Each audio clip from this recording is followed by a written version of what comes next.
Good morning, everyone. Welcome to another edition of Inquisition Update. My name's Tom Fress, and I'll be your host for the next hour. Thanks for tuning in, everyone. This morning we'll continue where we left off yesterday in the book, The History of Romanism by John Dowling.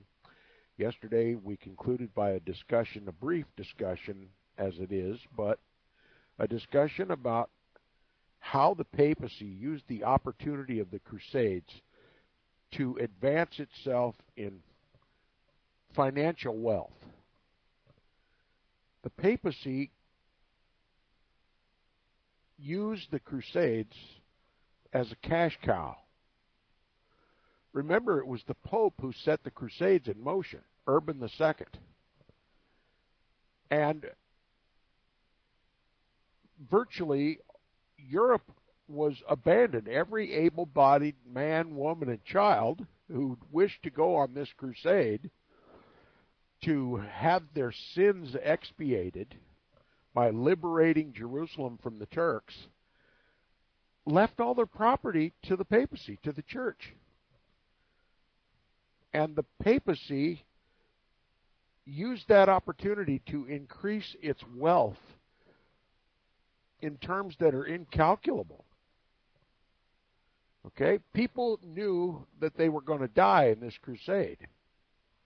And so before they left on their crusades, they made out their wills. And they left their property in the hands of the priests and the popes of the Roman Catholic Church.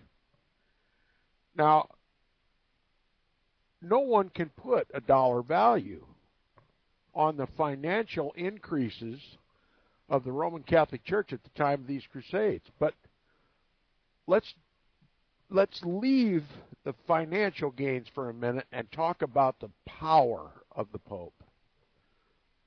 At this time, at the turn of the millennium, one single man, was the commander of a multinational, that is a European war effort. He was the commander-in-chief of a multinational coalition to go down to Jerusalem and liberate Jerusalem from the Turks.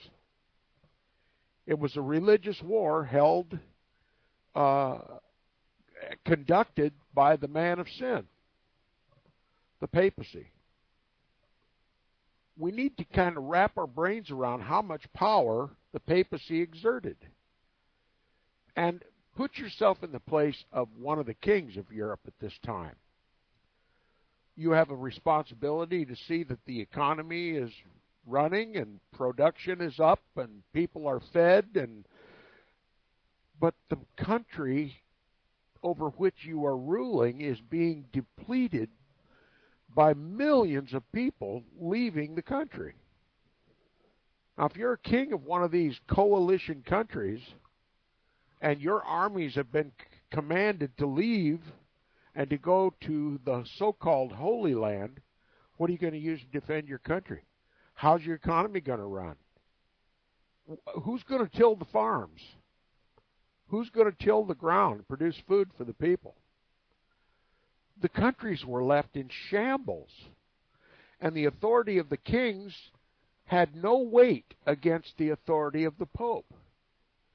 Everyone just suspended their lives and went on this crusade and left their countries to fend for themselves. The old, the lame, the halt, those who couldn't take care of themselves were left behind, as well as children. Were the countries run by children and old men? Okay, let me ask you another question.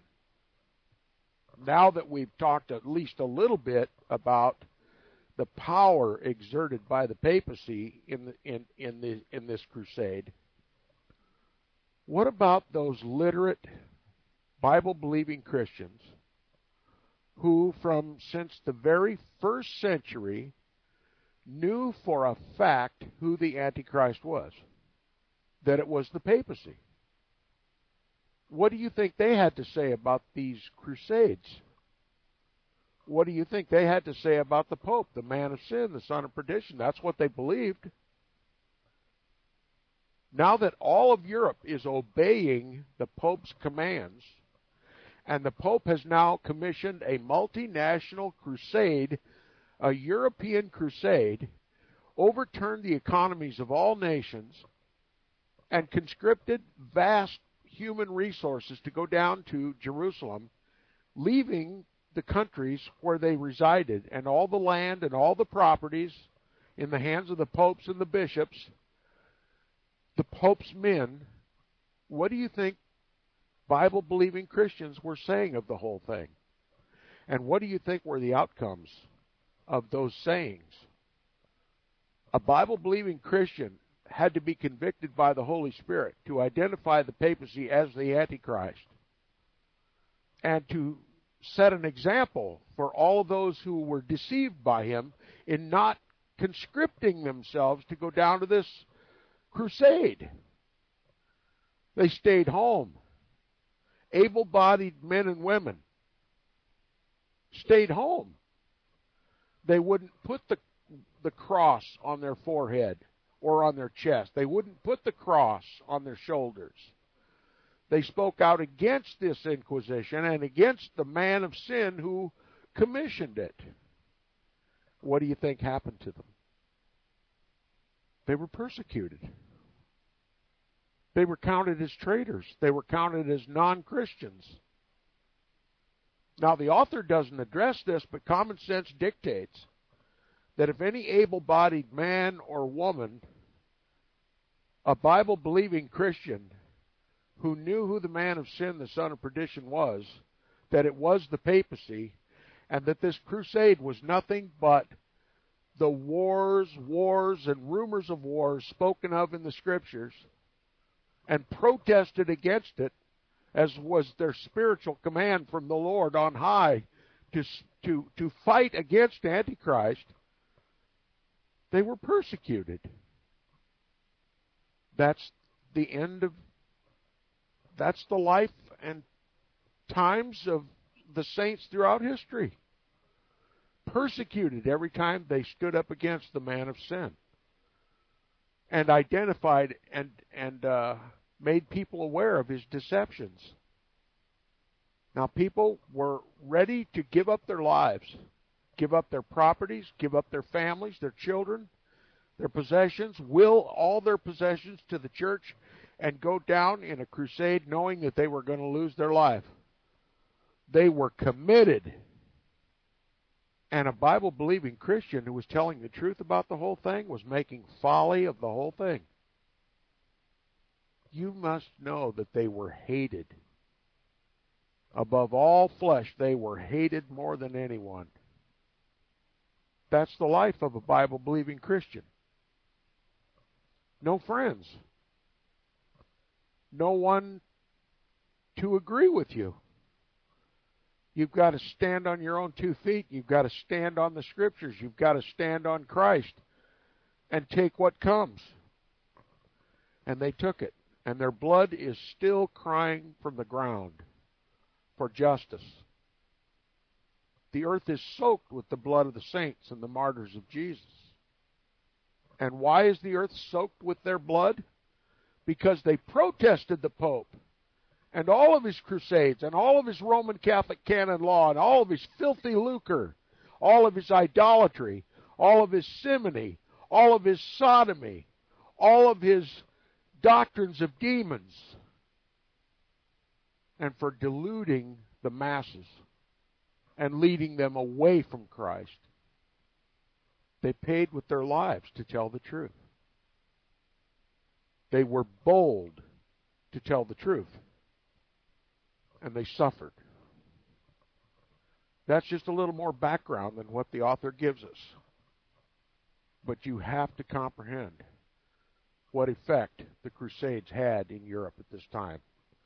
Now we're going to continue with subsection 26. This is on page 265.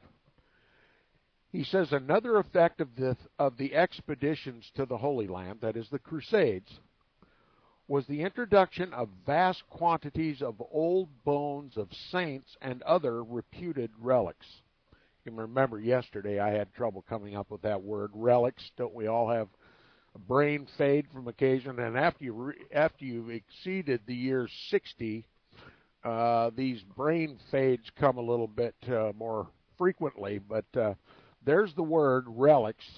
The Roman Catholic Church collects bones and articles of clothing, bits of hair, fingernails, whatever they can get of a dead saint, and they worship it. It's idolatry. It's one of the defining characteristics of Antichrist. The Roman Catholic Church has spent vast sums of money buying and acquiring these so-called relics. And they're held in positions of veneration in monasteries around the world. People come and pray to these bits of bone and hair and teeth, and it's just diabolical. And they even preserve the bodies of their popes for public display, and people kneel and pray at these mausoleums with dead popes mummified in full view of the public. And it's one of the identifying characteristics of the Antichrist Church of Rome. Now it says the inhabitants of the country were aware of the passion of the Crusaders for these articles, these relics, and strove to make the gullibility of Christians as large a source of profit as possible to themselves. Okay? So even the Greeks and the Syrians were going to cash in. All these gullible, idolatrous Roman Catholics from Europe are coming down to this crusade, and they dug up bones wherever they could find them to sell to Roman Catholics.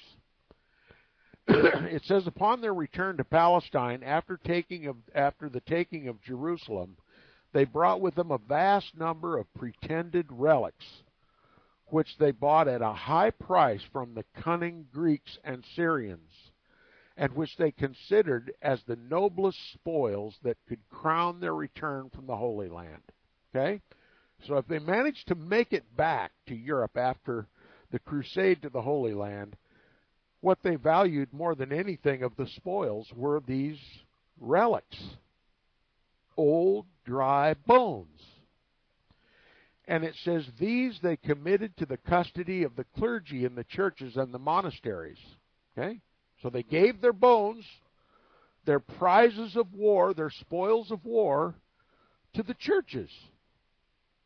You know, remember before they left, they gave all their land and all their property to the church.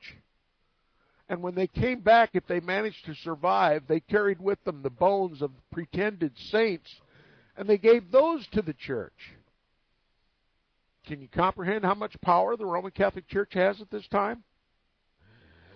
He says, these they committed to the custody of the clergy in the churches and the monasteries, or ordered them to be most carefully preserved in their families from generation to generation.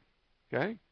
Roman Catholicism teaches that if you are in possession of a holy relic, you have preservation from on high.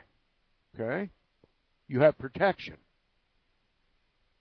Can anybody find any example of this in the Scriptures? No. This is paganism. Okay?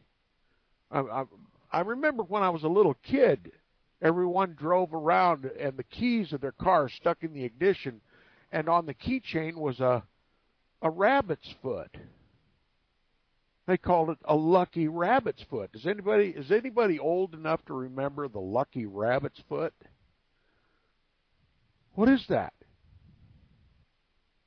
Or is there luck or providence or hope in the dead bones of animals? Well, listen, if you believe that there is protection or anything of efficacy in the dead bones of a rabbit, much more would you venerate the dead bones of a saint, right? The lucky rabbit's foot was just a way to introduce relic worship into the Protestant world. I can remember my dad and even my uncles when I was a little kid driving around in the car some sunny Sunday afternoon, And there, hanging from the ignition key in the car, was a lucky rabbit's foot. What is that, Daddy? Oh, that's a lucky rabbit's foot. Seemed rather harmless at the time, but now I know the motive behind it. If you think there's anything at all to be availed by having on your person or in your possession the bones of a dead rabbit, well, then you're just a hop, skip, and a jump from being a full-blown necromancy idolater of the Roman Catholic Church. Okay?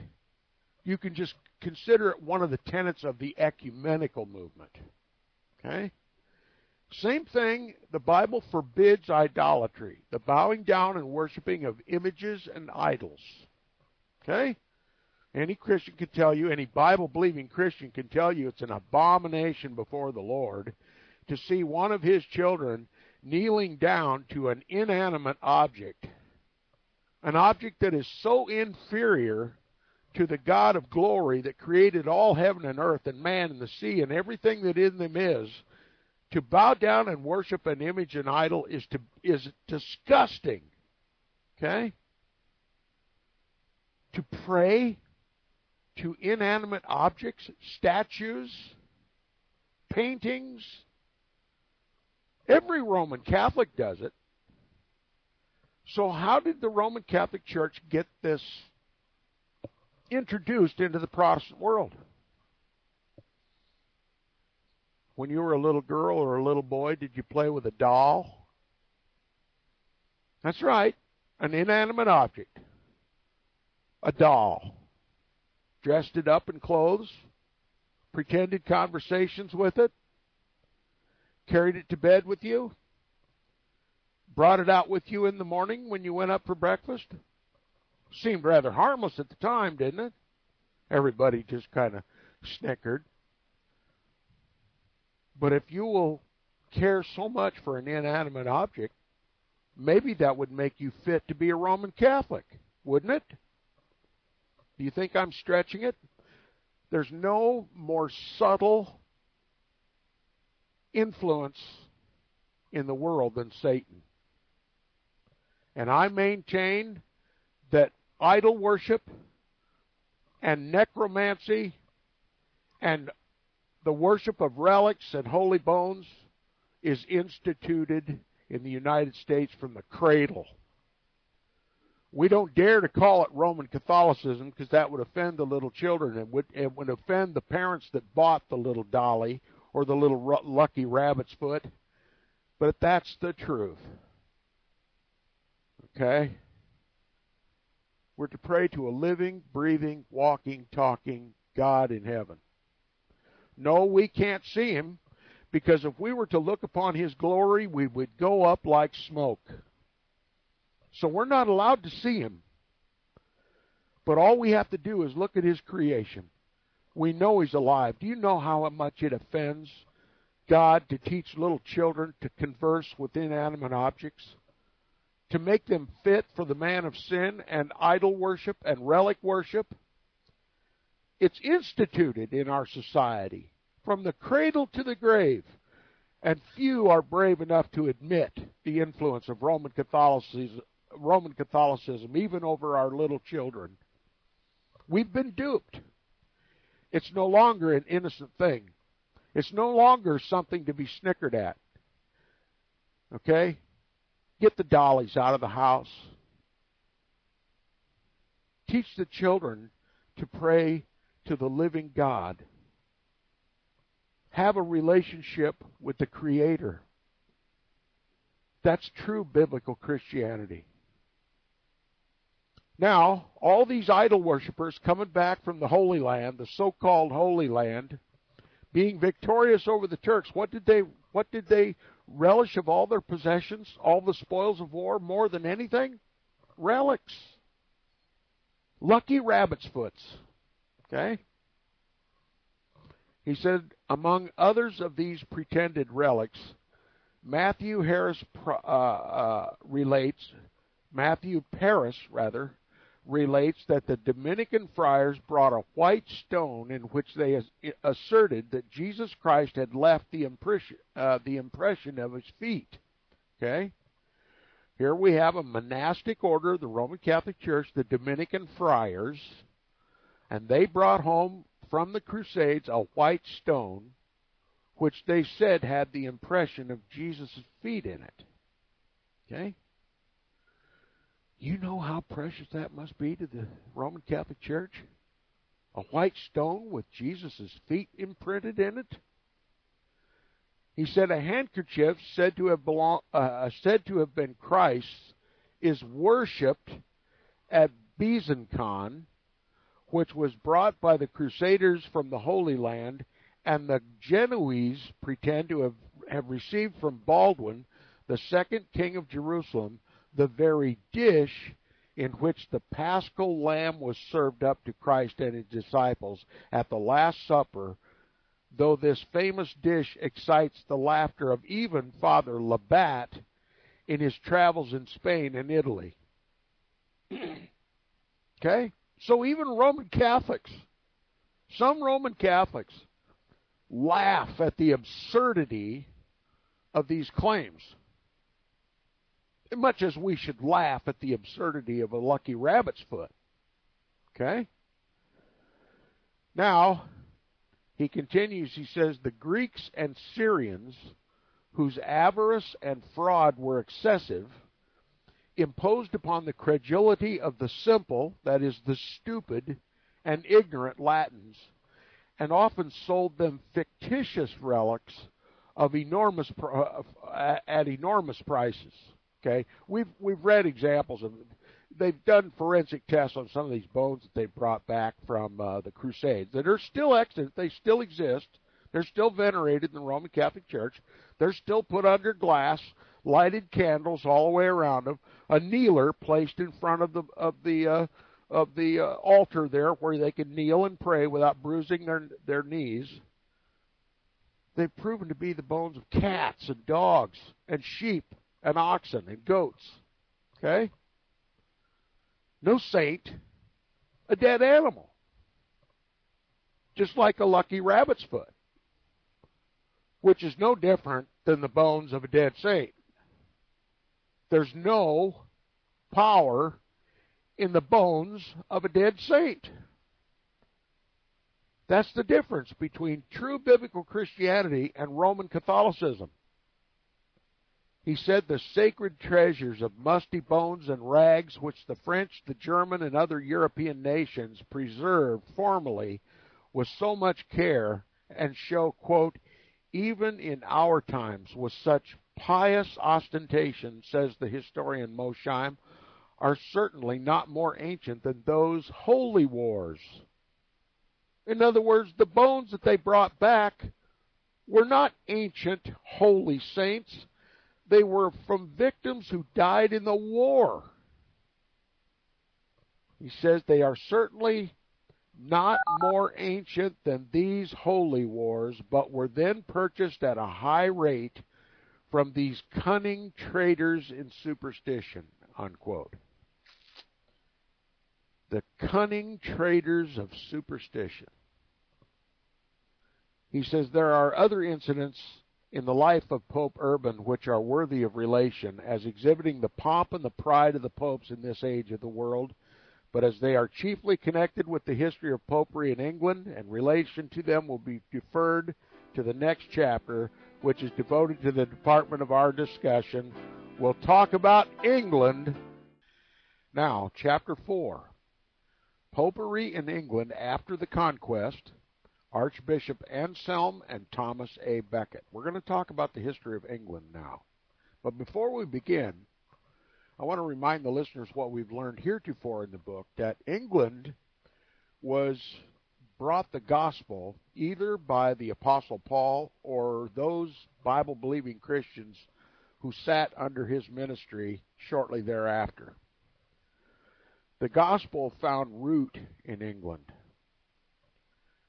Yes, it was a pagan nation before the gospel entered England, but once the gospel reached England, the people believed.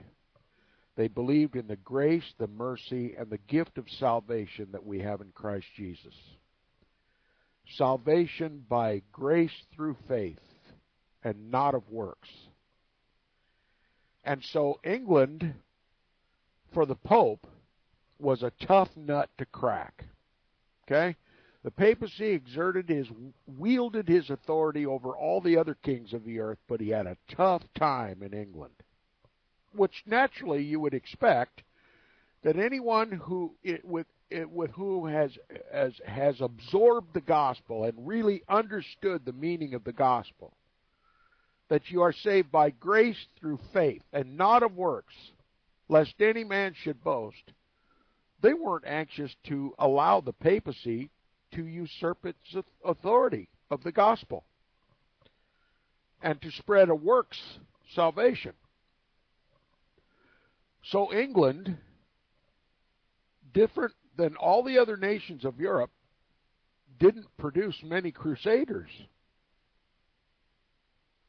And the Pope had to conquer England. If the gospel could go forward to England, it might convert all of Europe. It was essential that the papacy get control of England and strip it of the gospel and replace it with Roman Catholicism, Pope worship, idol worship, so that the Pope might add England to its crusades. Okay? They must destroy the gospel wherever it exists. And so the papacy has made a centuries-long effort at finally conquering England and silencing the gospel of grace. Now, this is subsection 27 of the book. We're on page 266 if you're following along. It says, the successors of Hildebrand, Pope Gregory VII, remember, the successors of Hildebrand, as we have seen, were by no means slow to copy the example left by him of tyrannizing over the sovereigns and the governments of the earth. As several of the most remarkable instances of papal assumption during the 11th and 2 centuries following, that's the 11th, 12th, and 13th centuries, occurred in Great Britain, we shall again invite the attention of the reader for a chapter or two to the history of the affairs of that island. About the middle of the 11th century, a most important revolution occurred in the government of England.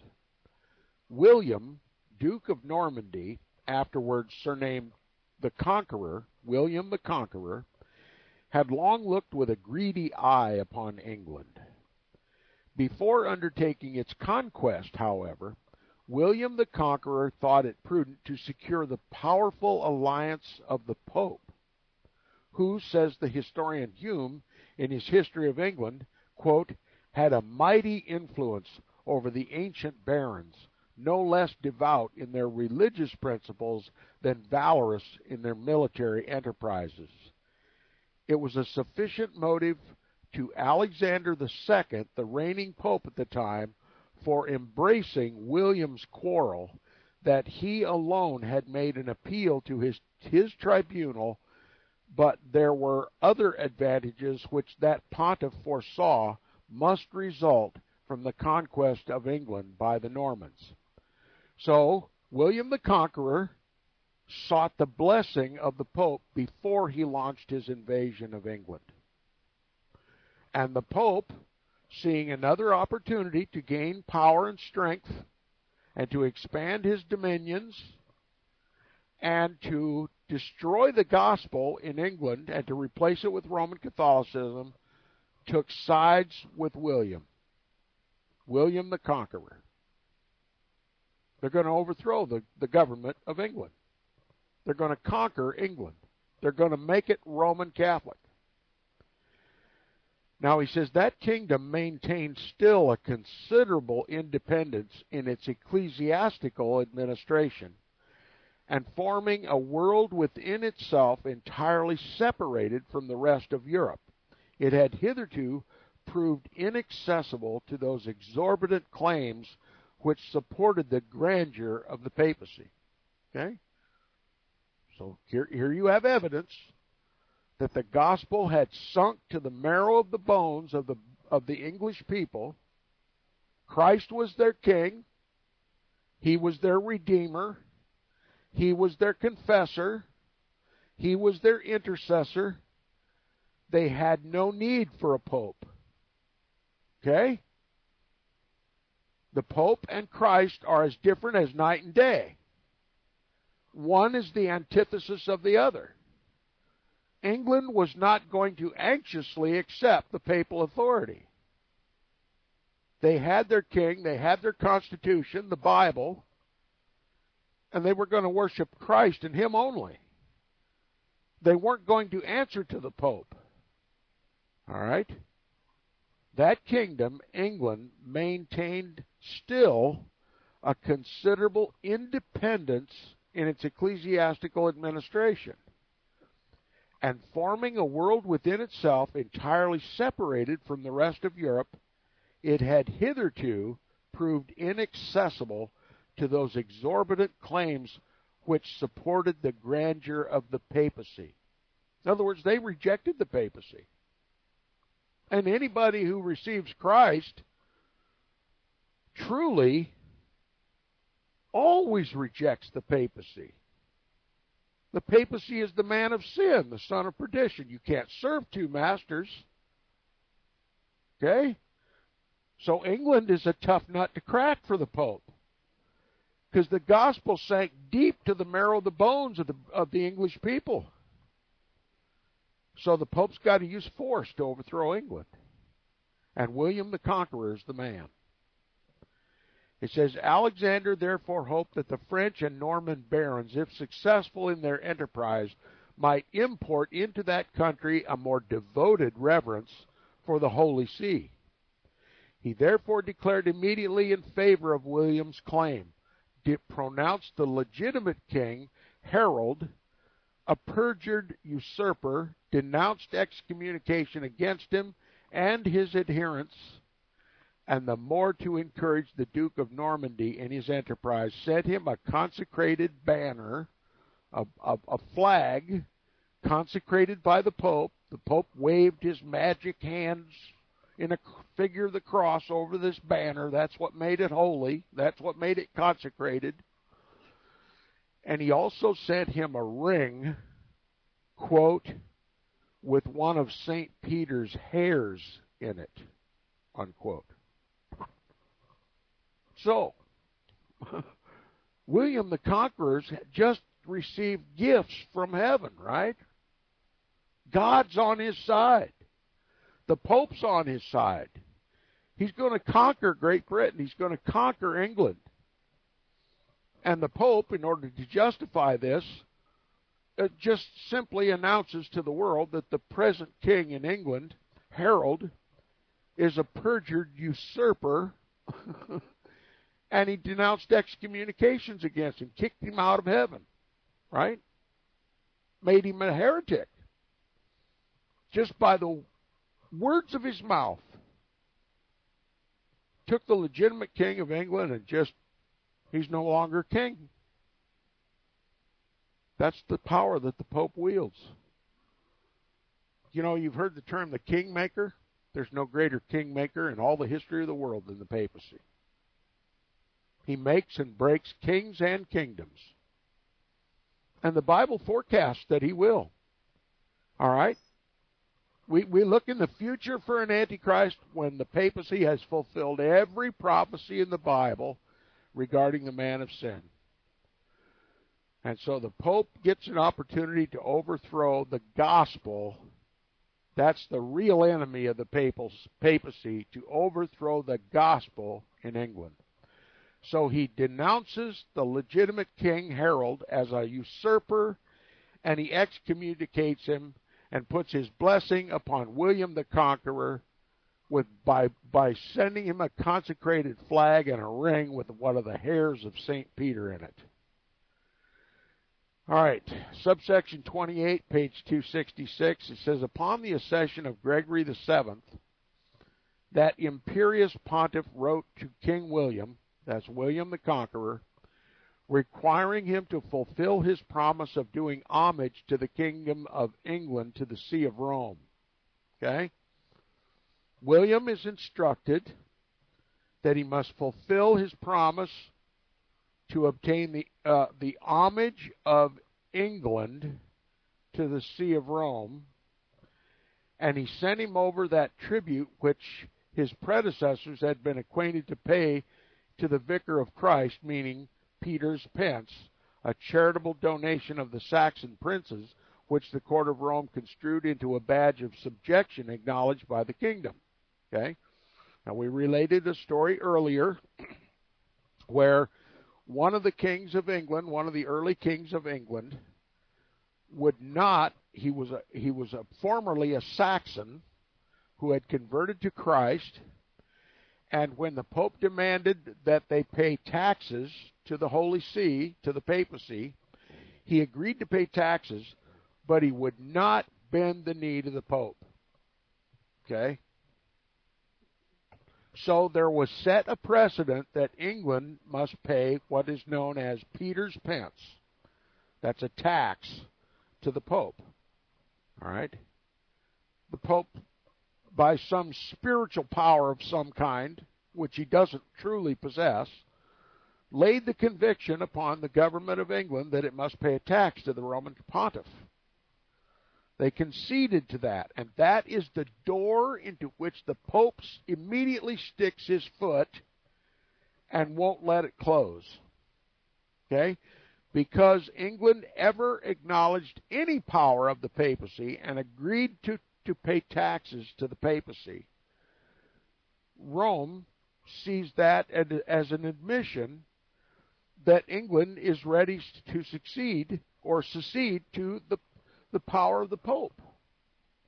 If the Pope has the power to tax, the Pope has the power to rule the country. All right? This is the foundation.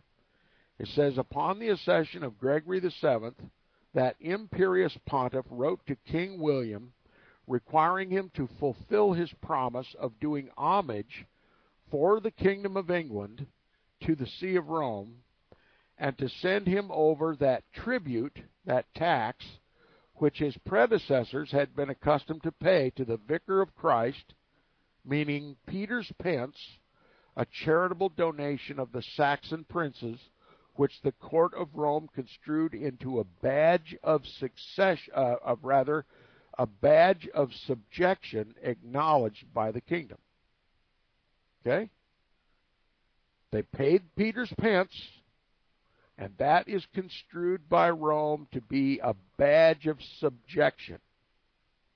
If you pay Peter's pence, you've set precedent that you are now a vassal of the Roman See. That's how the Pope gets his powerful foot in the door. If he can guilt-trip a nation into paying it taxes, then the door's wide open for papal influence, papal control. This is the justification where the papacy has agreed to support William the Conqueror in his conquest of England. England has already been paying Peter's pence, and the king will not bend the knee to the Pope. He'll pay the tax, but he won't bend his knee to the Pope. So, now that the door is open, the Pope has his justification for empowering William the Conqueror to take England and make it Roman Catholic, to continue to pay Peter's pence, and then to expect the king, William the Conqueror, to bend the knee to the Pope. Now, William coolly replied that the money should be remitted as formerly, but that he neither had promised to do homage to Rome, nor entertained any thoughts of imposing that servitude on his kingdom. Nay, he went so far as to refuse the England bishops liberty to attend a general council, which Gregory had summoned against his enemies. That's right, King William wouldn't even allow the bishops of the Roman Church in England to attend a general council called by the Pope. Okay? So he was in control of the bishops, not the Pope. Now, you know the Pope's not going to tolerate this very long. He said the following anecdote shows, in a still stronger light, the contempt of this prince for ecclesiastical dominion. Odo, Bishop of Bayeux, the king's maternal brother, whom he had created Earl of Kent and entrusted with a great share of power, had amassed immense riches. And agreeable to the usual progress of human wishes, he began to regard his present eminence as only a step to future grandeur. Okay, so he's an ambitious man, right? He aspired at nothing less than the papacy, and had resolved to transmit all his wealth to Italy and go thither in person, accompanied by several noblemen who he had persuaded to follow his example in hopes of establishments under the future pope. Okay, so he's going to make himself a pope eventually. That's what he intends to do. So he's a papist. Guess what the pope's going to do? He's going to use this man against his brother, William. Now, William, from whom this object had been carefully concealed, was no sooner informed of it than he accused Odo of treason and ordered him to be arrested. But nobody would lay hands on the bishop. Nobody would lay hands on Odo. He's the bishop of the pope. Okay? You see the power struggle here? King William, trying to maintain control over his own kingdom and not have it fall into the hands of the pope, finds his greatest opposition is his own brother, who has power that he has received, power and wealth that he has received from the pope. And so William, in order to preserve his own power and sovereignty in England, orders his brother to be arrested for treason. Okay? This is an attempt to overthrow the king and to get power for the pope, to conquer England. He said the king himself was therefore obliged to seize him, since nobody else would arrest him. William himself arrested him, and when Odo insisted that as a prelate, that is a prelate of the Roman Catholic Church, he was exempt from all temporal jurisdiction. Remember, that's Roman Catholic canon law. The civil power has no power over the priests of Rome. The priests of Rome answer to the Pope and to the Pope only. That's the way it is in England at the turn of the millennium, and that's the way it is in the United States and all over the world. The Pope picks his priests and his prelates and his bishops and his cardinals and his archbishops and the whole lot, and they serve the Pope independently of the government. Okay? Now, William finds that his brother is treasonous. He's obeying the Pope when William's plainly saying, I'll not bend the knee to the Pope, nor will I make this country servitude to the Pope. So Odo is planning to become Pope himself. So William's in a desperate situation. Now he arrests Odo, puts him in prison, or tries to, and Odo insists that he answers to the Pope and the Pope only. The temporal jurisdiction, that is the Kingdom of England, William the Conqueror has no power whatsoever over Odo. He has no authority to jail him. Now William boldly replied, quote, I arrest not the bishop, I arrest the earl, unquote. Do you understand what he's saying here? He says, I'm going to arrest you, but I'm arresting you as an earl and not as a bishop. You occupy two offices, one gifted to you from the Pope, and the other, the earl, gifted to you by me. And so I'm going to arrest you being a subject of me as earl.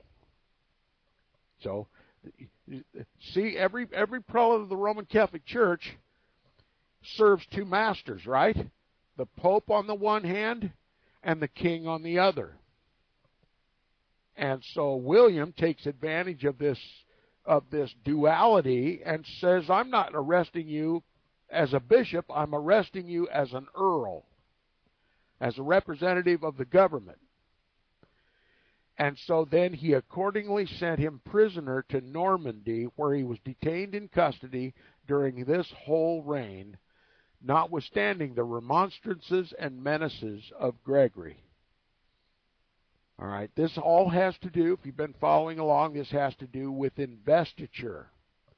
This is the Roman Catholic canon law that says the Pope picks the religious bishops, cardinals, and all the officers of the church, and they answer to him and him only. And that the civil power, that is William in this case, has no power to appoint bishops or any of the officers of the church. This has to do with investiture. We've dealt with this before in the book. Now, the fact is that the haughty Pope found it a more difficult matter to break down the proud spirit of these sturdy Normans than of any other of the monarchs who he aimed to reduce to his sway. In the following reign, William Rufus,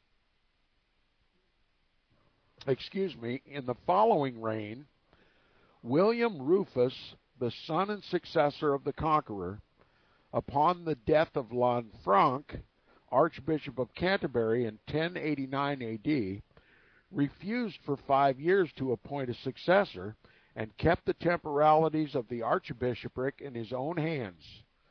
Okay, so he's going to act to keep the office of archbishop empty. Okay, look, if the papacy has made attempts to overthrow the government, and the king can maintain some control over the appointment of these bishops and archbishops, then he can limit the power of the Pope within his realms, right? All right. During this interval, the bishops and the clergy tried various methods to prevail upon the king to appoint a primate in vain. He just simply wasn't going to appoint the archbishop. He says at one time when they presented a petition that he would give them leave to issue a form of prayer to be used in the churches of England, that God would move the heart of the king to choose an archbishop, he returned his careless answer, quote, "You may pray as you please, I will do as I please," unquote.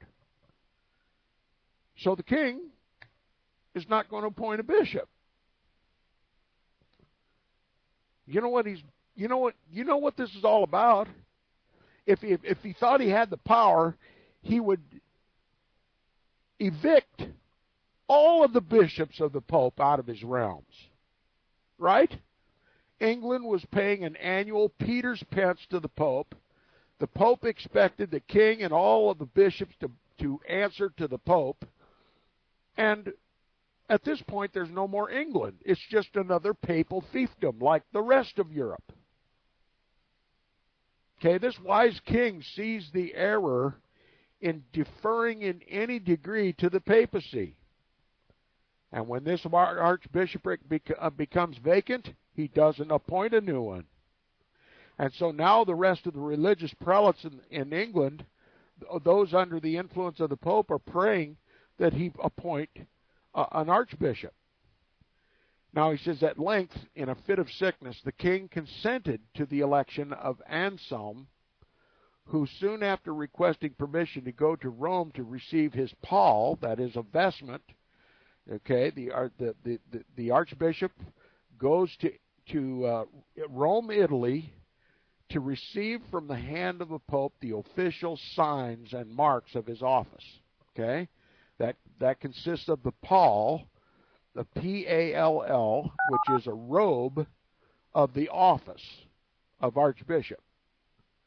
Okay, he received his position from the king, but it's not really an archbishopric until he is vested by the Pope. So he has to go to Rome to receive the pall. See, here's the two masters, and we've run out of time.